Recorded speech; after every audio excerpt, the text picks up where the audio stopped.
بسم الله الرحمن الرحيم. تبارك الذي بيده الملك وهو على كل شيء قدير،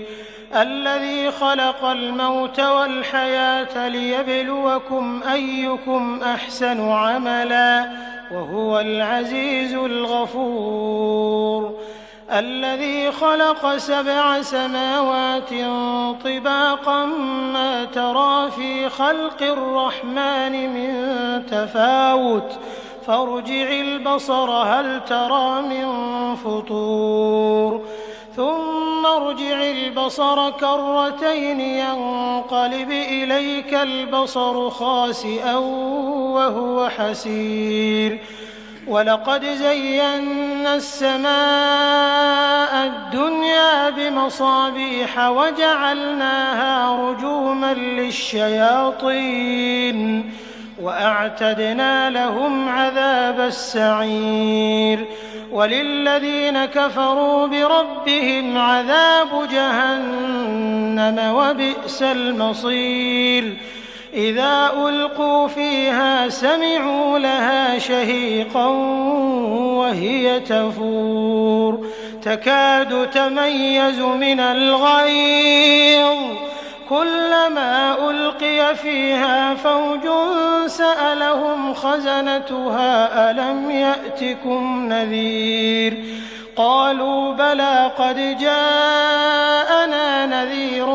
فكذبنا وقلنا ما نزل الله من شيء إن أنتم إلا في ضلال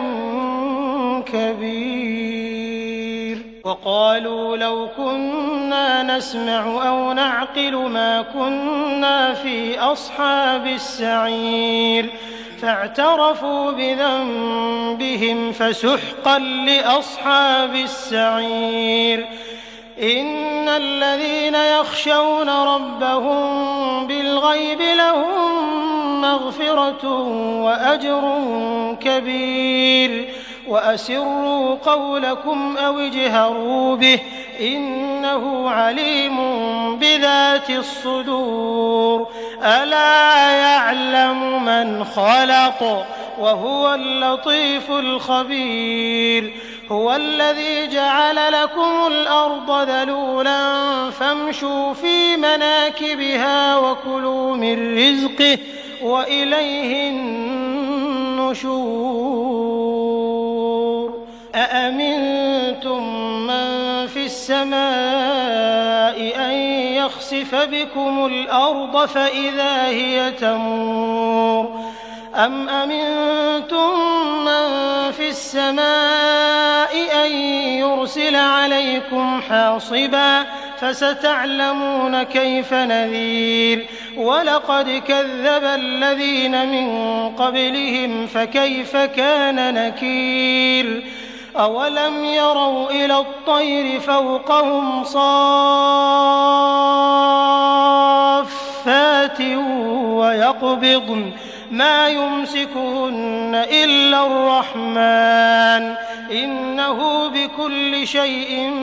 بصير، أمن هذا الذي هو جند لكم ينصركم من دون الرحمن إن الكافرون إلا في غرور، أمن هذا الذي يرزقكم إن أمسك رزقه بل لجوا في عتو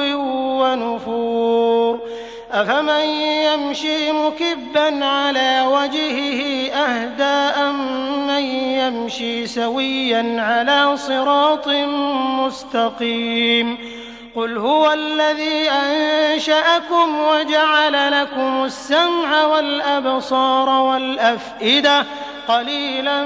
ما تشكرون، قل هو الذي ذرأكم في الأرض وإليه تحشرون، ويقولون متى هذا الوعد إن كنتم صادقين، قل إنما العلم عند الله وإنما أنا نذير